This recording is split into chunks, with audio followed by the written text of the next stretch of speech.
बल, बुद्धि और विद्या में भारत कभी इतिहास के किसी भी कालखंड में कभी कमजोर नहीं रहा, कभी कमजोर नहीं रहा। किसी बात की कोई कमी भारत के अंदर कभी नहीं थी।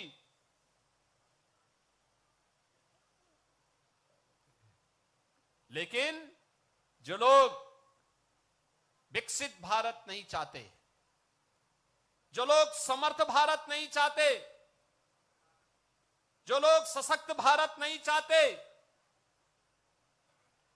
वे लोग भारत को जाति के नाम पर, क्षेत्र के नाम पर, भाषा के नाम पर, तमाम वादों के आधार पर बांट करके, सामाजिक ताने बाने को छिन्न भिन्न करके दुश्मन को प्रेरित और प्रोत्साहित करते हैं, दुश्मनों को प्रेरित और प्रोत्साहित करते हैं। उनकी सहानुभूति किसी गरीब के लिए नहीं है, उनकी सहानुभूति देश के लिए नहीं है, उनकी सहानुभूति उन लोगों के प्रति होती है जो घुसपैठिए के रूप में भारत के नागरिकों के हक पर डकैती डालने का काम कर रहे हैं। ये दृश्य आज देख रहे होंगे, ये दृश्य आज भी आप देख रहे होंगे।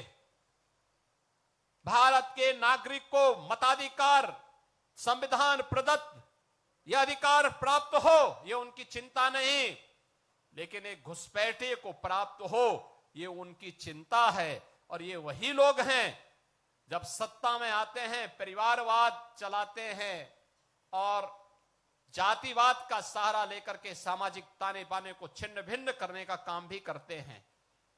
याद रखना, इतिहास के किसी भी कालखंड में जब भी हम इस प्रकार की प्रवृत्ति के तत्वों के चंगुल में फंसे, भारत को इसकी बड़ी कीमत चुकानी पड़ी है, बड़ी कीमत चुकानी पड़ी है। क्यों विदेशी हमलावर भारत पर हावी होते गए?